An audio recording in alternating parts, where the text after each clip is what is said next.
I'm Joel Wilson. I'm part of the MDSU GreenHorns team for RI3D, and I'm mentoring FRC Team 4607 this year.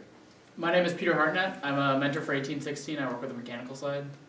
My name is CJ Elliott. I'm an alum of 2502. I'm Ryan Swanson. I'm a mentor for 4607, and I'm the founder of Bison Robotics. So CJ, you want to talk about the assumptions? Yeah, so over the course of the white sheet that we put out on Chief Delphi, we're going to cover some of the analysis of the game that we feel is going to be good for a couple of week one competitions in the Minnesota Midwest area. Obviously, as the weeks go on, you can expect that some of our information is going to get a little bit out of date as teams progress and get better.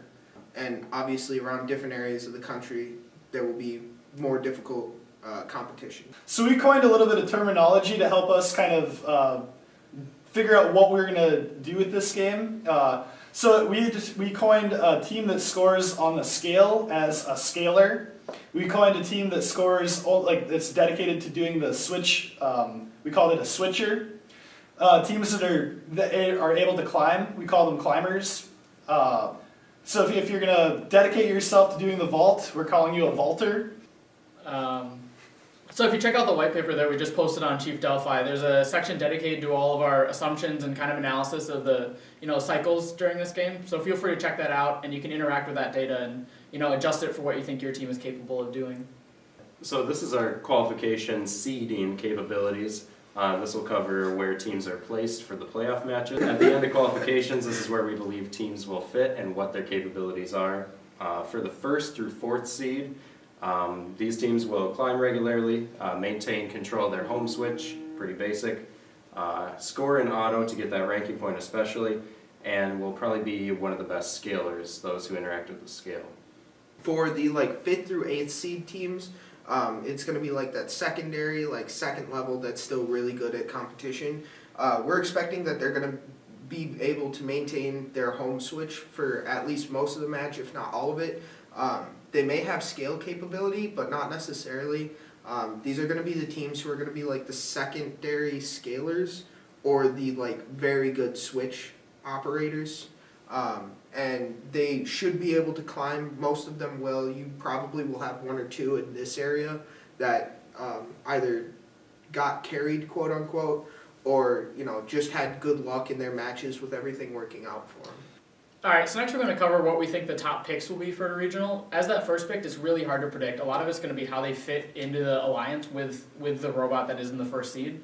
We're expecting them to have a lot of climbing capabilities, whether that is as the main climbing base that other people climb off of, or just as a very consistent climber. Additionally, we expect them to be really good at what their main functionality is, whether that is being an all-in-one robot or working well with the other two robots in a specific role. They're just going to fit well with that first robot, so that'll vary based on what that first robot does. So for the second pick at a regional for the Alliance, they're probably not going to have scaling capability. That's going to be rare. The first run through the Serpentine, all of those are probably going to be picked up, and they might be able to switch into a role such as defense, since that can be basically any robot who has a tank drive. As well as switching or vaulting to get those other points that aren't as difficult to get as a scaling robot would be able to. Climbing is going to be the biggest separating factor, we believe, between teams that get picked and teams that don't get picked. Being able to get the 30 points and work toward that ranking point is going to be especially beneficial for you getting picked as a second pick at the regional. The GreenHorns RI3D team is proudly sponsored by Andy Mark, who provides us with a specialized kit to build a robot fit for this year's game. Rev Robotics, who provided us with LED components, spark motor controllers, and a linear motion kit. The RI3D team that made this entire event possible. Becker High School and FRC team 4607 CIS, who graciously hosts us during this event. And NDSU Student Government, who provides us with funding. Now, back to our regularly scheduled program. Alright, so we kind of determined that there would be 3 different ways that you would structure an alliance, and it's all dependent on the number of scalars that you have on your alliance. The first option that we came up with was you'd have 1 dedicated scaler and 2 dedicated switchers. We think this will be the most common alliance structure in that, so you'll throw one guy on the scale, he'll be dedicated to that, he or she'll be dedicated to that, and you got you got two switchers, each dedicated to their own switch. If basically it'll come down to if you do your job better than the opposing alliance does their job, you're gonna win pretty much no matter what. Hand it off to CJ to talk about a different. Yeah. So the second structure that we came up with is if you have a really good switch robot, it may be worth your time to have two scalers and only one switch. This will allow you to kind of control the scale, and that way it'll be entirely offensive. You won't have much interaction with the other team, but as long as you can out switch them, and as long as they don't take over your like home switch, it doesn't really matter what happens because you should be able to outscale them and win the game. Kind of finally, there's a more extreme way to go about it and just run 3 switchers. This will really be dependent on what teams you're partnered with, but if you can pull this off, you could dedicate 2 switchers to their far switch and try to capture that while using that third switcher to hold your home switch. So you'd be completely avoiding the scale with this strategy, but it may be effective. And if you have complete control of both those switches, you could also have one of those 3 robots come and do vault cycles. So we have a chart in our white paper, and that's dedicated to power-ups and their values. This is also important to give a value per cube as it's written, whether cubes are worth 15 points or 10 or some crazy decimal we have in there, 11.6. You'll find that certain power-ups have diminishing returns for how many cubes you need to use to activate them, and whether or not it really is worth getting to the second and third levels versus the first. So we kind of broke down when we should be using like each and every power up, because obviously sometimes it doesn't make sense. Like if you don't control your home or the scale, it doesn't really make sense to use the boost. So like just kind of going over and what we thought would be good strategies for using things like the boost and the levitate and things like that. So specifically for the boost, we had a really cool idea to use the boost right out of autonomous.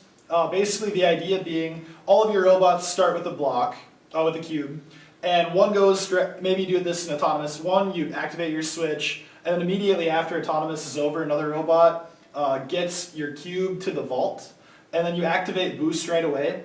What that does is puts your opponent at a disadvantage, which it'll put pressure on them, and being down on the scoreboard, obviously you're going to feel a little more tense, you're going to drive tighter, and that it puts you in a tough situation. It forces you to try to catch up. So using boost early is a good way to kind of knock your opponent off their track.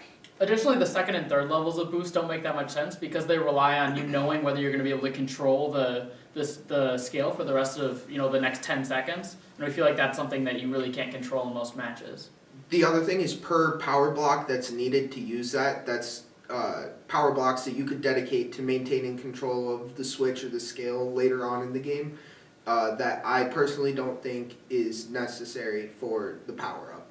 So, when to use levitate? I think if you don't have 3 reliable climbers, you're going to be using levitate. It's going to be more efficient than either missing out on those points or potentially the RP. And if you have a robot that can't climb, they should be dedicating some time to getting levitate for themselves anyway. I think we found that levitate was the most powerful. Obviously, that's why it's required to have level 3 for levitate. There's no level 1 or 2. So when to use force? That's another good question. Joel, you want to talk about that? Yeah, so we said for force, level 1 is useless. If you're looking at activating that to control your home switch, you're already in a bad position. That's not going to do much for you there. We would say that level 2 for the efficiency of blocks being used is the most useful per block. This takes control of the switch nuts or the scale nuts in the middle. This allows you to take control of the most contested field element on the field and could help you overcome a point deficit toward the end of the match, or if you are seeing yourself in that situation. The other thing is with level 3, we kind of brought it back to level 1. If you're going to be putting an extra block in to power up to level 3 and you don't have control over your home switch, I don't know what you're doing. We also had a little bit about defense in our white paper. Really, there are 2 ways to play defense. You can body on body them, you can push them around, but only for a limited time. And the only other way to play defense is by playing offense, right? So every block that you put is a block that they have to put. If you guys have any questions, hit us up on our Chief Delphi page. Shoot us an email. All of our social medias on our Chief Delphi page. We'd love to answer any questions. You guys got anything? Thanks for watching. Cool. Thank you guys.